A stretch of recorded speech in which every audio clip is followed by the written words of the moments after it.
What the heck has happened to the Ford Mustang? It's put on quite a bit of weight since I last reviewed one.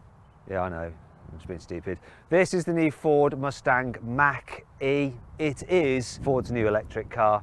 In this video, I'm going to talk you around it, show you all its key features, and tell you what I like about it, what I don't like about it, take it for a drive and see just how much range you can get out of its battery. Anyway, I'm Matt Watson and you're watching Carwow.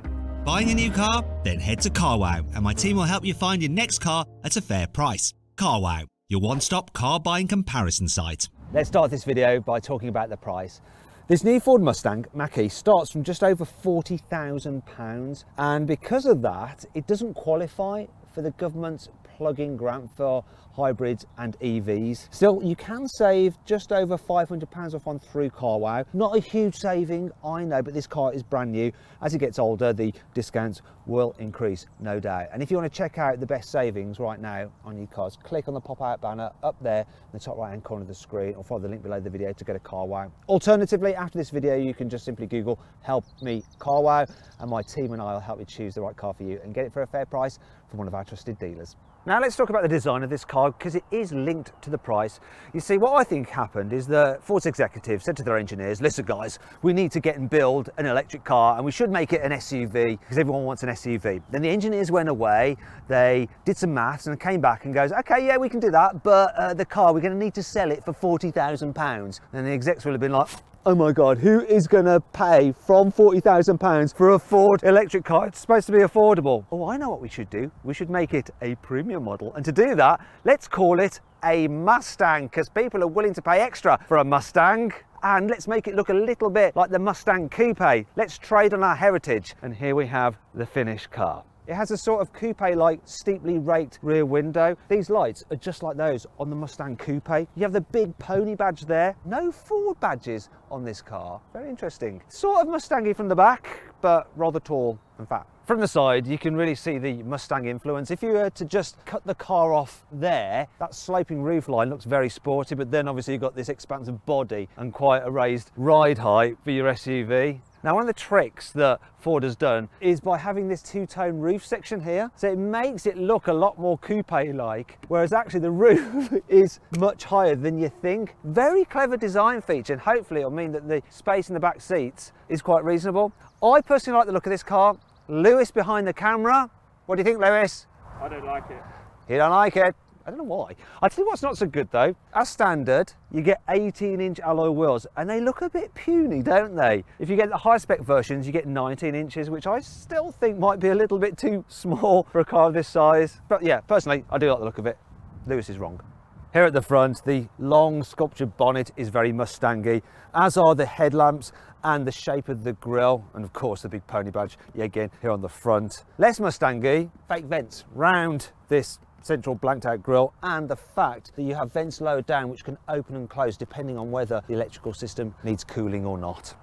Here on the inside, the Mach-E does actually feel worth its 40 grand. It's got a really nice cabin, materials are good, and oh, I like the texture on the dash, feels solid, and the design itself is really interesting. I tell you what, Ford are beating Volkswagen and their ID cars in terms of interior quality. I prefer the inside of this. I prefer the screens as well. Really like this little thin digital driver's display. Really clear, and regardless of where you have the wheel, it doesn't really get obscured. In fact, the driving position in this car, where is it? Yeah, it's good. You can get it quite low for an SUV if you want it to feel a bit more sporty, or jack it all the way up if you want to go for that raised, imperious driving position. Got to talk about this though, this huge central screen, which clearly was inspired by Tesla, though Tesla are now rotating them around into landscape, which is the better way of doing it. The resolution is good. Also, it comes with Apple CarPlay and Android Auto. That's wireless. Look, I'm running my Android Auto on it here. I wouldn't bother with the inbuilt system. There's just no point. Just use your phone, right? But if you wanted to, it does have navigation, and it's reasonably responsive, this system. One thing that's a bit weird is how they've got this physical volume button there like that integrated into the screen. Don't know why they bothered with that, because you're pretty much just going to use the one on the steering wheel, or if it was a slider, it would be fine on the screen. The climate control is on the screen, but it's quite easy to access. Once again, better than what they do in the Volkswagen ID4. You know, you can just prod the button. You do have to look quite a way down though to do it, which is frustrating, and I would rather probably just have normal physical dials. Stop that noise. There we go. Speaking of the sudden demist, you actually have a physical button over here. Don't know why they put it over here. So yes, you do have a physical button which you can press, but you can't actually see it. So you have to feel your way, and it's not that prominent either. So they've sort of tried to create a solution and haven't really done it particularly well. Other than that though, the rest of the car is pretty well thought out. So underneath here, you have some storage, and there's a place for your key. There's your 12-volt socket there as well, and you can cover that up if you want to. That's your gear selector. And then here you've got some cup holders which are grippy enough but not too grippy. And you've got a big tray there for charging your mobile phone because it's got wireless charging on it. There's some more storage actually here in the door bins, which are decent size. They're a bit awkward in shape. You can't really fit big bottles in there. And there's some extra storage just under here as well. So you can like put things out of sight and maybe forget about them and then think you've lost them. Anyway, glove box, average. Classic Ford with the place for your glasses. I do like that. Really, really good interior. I like it. And the steering wheel feels nice and expensive too. And of course, you've got the pony badge on it as well to remind you that you're not in a Ford, you're in a Mustang. It's completely different. Completely. Here in the back, this Mach-E is absolutely massive. It's got a really long wheelbase, so that's the distance between the front and the rear wheels. It's like 2.9 meters, and as a result, look at the amount of legroom I've got. Also, because it's an electric car and a purpose-built electric car, there is a completely flat floor, which is really handy if you need to carry 3 people at once, which you can do because this car is quite wide. And look, then there's lots of space for everyone's feet. Really super comfy in the back. I'm very, very impressed. So this car has the panoramic glass roof. Comes as part of the technology pack because this is the extended range version and it gets that as standard. And the technology pack also includes a Bang & Olufsen sound system. You also get 360-degree cameras and some other upgrades as well. I'm really impressed. I mean, headroom's good as well. Look at that, got a good headroom. The headroom is slightly more in a BMW iX3. So if you need to carry really, really tall passengers in the back, you might prefer that car. In fact, if you want to see my full in-depth video review of that car, put a link to it just popping out in the top right hand corner of the screen, which you can watch if you want to. But really, this car is going to be practical enough for most people. It's just so huge and it's comfy. The seats are really comfy here in the back, and there's decent amount of features like you got some pockets on the seat backs where you can store your iPads. You got your USB sockets there, so one's a normal one and the other one's a USB-C, so you can keep the older and the younger generation happy. You've got some big door bins and of course an armrest with a couple of cup holders. It's a shame they're not covered, but at least you don't put your elbow in them because the position of them is there rather than back here like on some other cars. Yeah, all very lovely and comfy. Ford are doing a really good job so far. Let's talk about the Mach-E's boot space. So this car has an electronic tailgate. You've got 402 litres of space, which is okay, but a Volkswagen ID4 has 543 litres of space behind the rear seats. So it's quite a lot less than that Volkswagen. In fact, if boot space is a key priority to you, then you need to check out my in-depth review of the ID4. You can watch that by clicking on there. If not, then stick with me. There's a bit of a load lip to lift stuff over. Don't ask why I'm carrying this around. Just like to have a spare tyre with me. Because underneath here, you don't have a spare tyre. That wouldn't fit the car. But this is a adjustable boot floor. So you can raise it up to get rid of most of that load lip. Other functional features include, look, tie down points. You got hooks. You got 12-volt socket. You got little lights as well to illuminate the boot. And when you fold the rear seats down, which you have to do by leaning in like that, then you have a continuous flat floor. So bear with me. You can roll things right to the front like that. Anyway, that's enough about this part. Let's go to the front. Being a purpose-built electric car, there is no engine underneath the bonnet, so Ford has used the space to create some extra storage, 81 litres to be precise, and it's got this handy little divider so that it's the perfect place to keep your charging cable bags, and then you've got a little bit of extra space either side of them. There is one thing that's a little bit weird about it, and it's this, look. Obviously to do with some kind of like regulations, probably American regulations, there's a release button here in case someone gets trapped in this front boot, this fruit. Though really the only way you could actually fit a human in there is if you were to liquidize them and then pour them in, and then they wouldn't be able to operate this anyway because they'd just be like human juice. And that brings on to 5 annoying things about this car. Ford are really trying hard to rebrand this whole car as a Mustang, as like a premium brand in its own right. And they've done a good job of hiding the fact it's a Ford, but they forgot to remove one Ford badge, and it's here, look.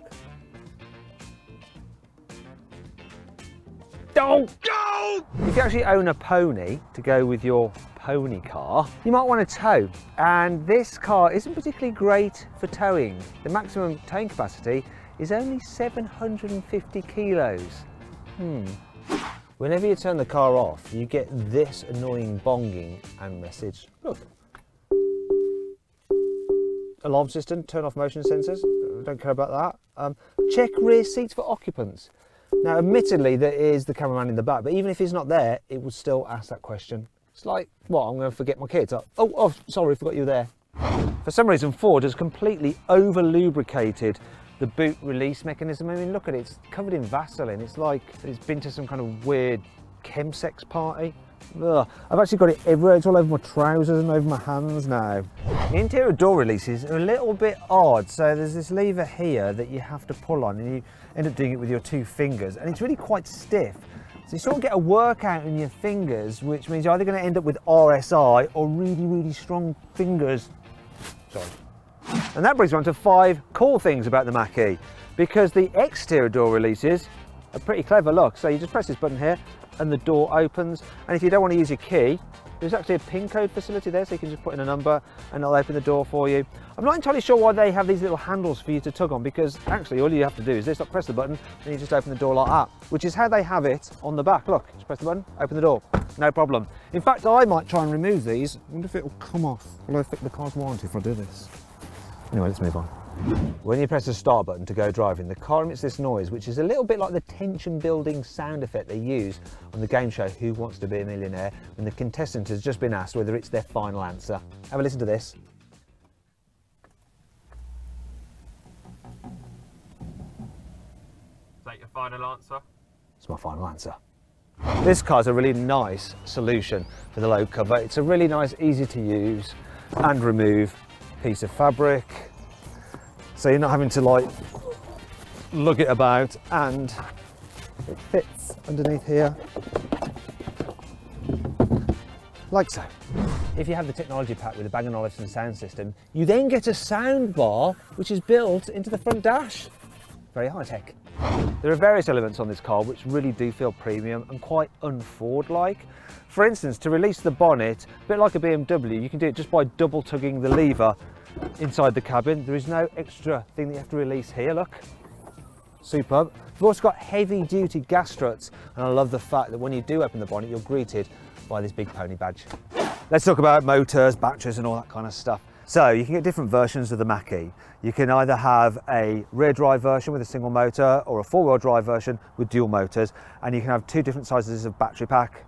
The normal battery pack, which has a usable capacity of 68 kilowatt hours, or the larger capacity one, which is 88 kilowatt hours. And you can have that battery pack with either the rear drive version or the all-wheel drive version. Now the entry-level car with the smaller battery pack and the single motor on the rear axle has 269 horsepower and a range of 273 miles. If you have the extended range version of the single motor car, then you have a range of 379 miles, and it increases the power output of that single motor to 294 horsepower. If you have the dual motor version with the smaller battery pack, the combined power output is 269 horsepower, like with the smaller battery pack on the rear drive car. Yet if you fit the extended range battery to it, then the power output goes up to 351 horsepower, so quite a change. In terms of charging, if you can find a DC fast charger with 150 kilowatt hour charging capacity, then this car can take it, and it means that you can actually charge it to 80% full in around 45 minutes. If you want to charge it on a home charger or wall box, if you've got 7 kilowatt hour charger there, it'll do it overnight for you, no problem at all. Don't look down there because you'll see that actually it's, I said don't look, it's not plugged in, it's just for illustrative purposes. Now if you'd like to see a great offer that I found on a much less expensive electric car, I'll put a link to it just there. Click on that, follow the link, and you can find out what that car is and what the price of it is through Carwow. Okay, let's take this Ford Mustang Mach-E for a drive, shall we? I've got my special timing gear up there, which means, of course, I'm going to launch it. It's an electric car. It's all about the acceleration, right? I'm going to do that in a bit, but first I'm just going to do some general driving, although there's a little bit of a teaser. Let's see what the speed is like at building from 40. So it's 40 to 70. Yeah, it's quick, that is. It's not bonkers quick like a Tesla, but it's quick enough, and obviously there's no gearbox or anything to faff around with like you have with an internal combustion engine car, so it's instant response. and away you go. One thing that does feel a bit odd when you're driving quickly is the steering. It has a slight rubbery feel to it. So it doesn't feel sporty in a way. You don't feel like it's connected to the front wheels. However, this thing goes around corners better than you might expect, but not quite as well as you'd hoped. So compared to other electric SUVs, it does have a slightly sportier, better handling edge. It stays pretty flat through the turns, but ultimately there's no getting away from the fact that it's quite a heavy car. It starts from around 2 tons and rises to 2.2 tons, and that does affect the handling, as does the high driving position. It doesn't lean much, but high centre of gravity. Even though the batteries are low on the floor, a Tesla Model 3 does handle better, but really neither of them handle like a proper V8 Mustang. And if you'd like to see a video review of a V8 Mustang, click on the pop-up banner up there.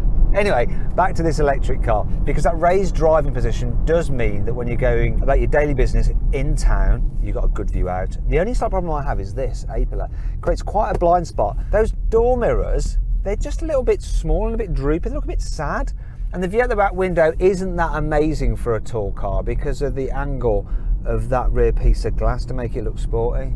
It's quite shallow, the actual view you get out of it. One thing that is a bit annoying when you're around town though is the suspension. In fact, even when you're going quicker, it seems to be constantly moving about beneath it. Now you get this a lot with electric cars because they're heavy, because of the batteries. They have to fit stiffer springs to stop the car leaning loads in the turns. The trade-off is that it can be a little bit firm. It's not crashy firm, it's more bouncy firm. You're almost like pogoing around a little bit. The car just cannot settle. It's like it's had too many cans of Red Bull and it's just like, ooh, or it's like some kind of Mustang horse that is kind of a little bit flighty and skippy, and it does get on your nerves after a while. Another thing that gets on your nerves when you first drive this car are the brakes. They don't feel very natural. Now with electric cars, the first bit of braking you do actually just is using the motor in reverse to recoup energy and put it back into the battery, and then as you push the pedal harder, then the actual normal friction brakes start to work, and as a result the transition on this car is a little bit odd. So you press it a bit and not much happens, and you press a bit more and then it's like it's braking really hard, and it does take you a while when you first get into this car to get used to it. Otherwise it's like, oh, nothing's happening, no, oh bugger. Ugh. And that can be quite frustrating. Speaking of braking, this car does have a one pedal mode, so you go into the drive settings. There we go, one pedal drive, which I've got it in now, and it means that you don't really have to touch the brakes if you're driving quite sensibly around town, because when you lift off, I'm going to lift off now, the car will coast and come to a complete stop. And while I'm doing this mode, it's probably worth pointing out these things here, which are the driving modes with funny names: Active, Whisper, and one called Untamed. What? Now what that does is alter the sound. So we've got propulsion sound on there. It also alters the throttle response and things like that. So now I've got propulsion sound on. The Untamed one sounds like this.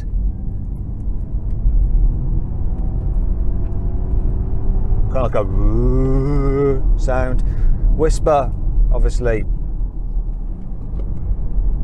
you just get a whine from the electric motors, which they can't hide. And Active, a bit like Untamed, but less Untamed. Yeah, enough of that. Anyway, let's get on to the launch, shall we? Right, let's see if this Mustang is actually like a Mustang to launch. So, start my specialist timing gear. Oh no, it's got one of those windscreens, hasn't it? A forward windscreen, quick clear windscreen, which means you can press a button and it'll defrost because you've got little white elements in there. But it does mean that my specialist timing gear doesn't operate. I'm going to have to go get the external aerial. Bear with me, I'll be back in a moment. Right, sorry about that. Got it fitted now. So let's launch this car. I'm going to put the Mach-E into D. Mach-E D. It's a Mach-E D car. Let's go to McDonald's, I'm hungry now. Now let's just launch. Right, here we go. Hold on the brake. A bit slow away from the line. What are you going to do? 0 to 60? 6.5 seconds. It actually felt slower than that. 6.5 isn't too bad. Let's press on, see if I can get a standing quarter out before crashing. 15.04. Yeah, it's more about the instant response when you're just driving and floor it rather than away from the line acceleration. Last thing for me to check though is the economy. For every kilowatt hour used, it's doing 2.8 miles, which means that if I do the maths based on the fact this has a usable battery capacity of 88 kilowatt hours, that is 247 miles that I would get out of this car under the driving that I've been doing with it, which is quite a long way off the claimed 367 miles now, isn't it? As an absolute figure, it's all right, but yeah, not quite what they claim. And that's mainly just normal kind of motorway town driving as well that I've been using it for. Oh well.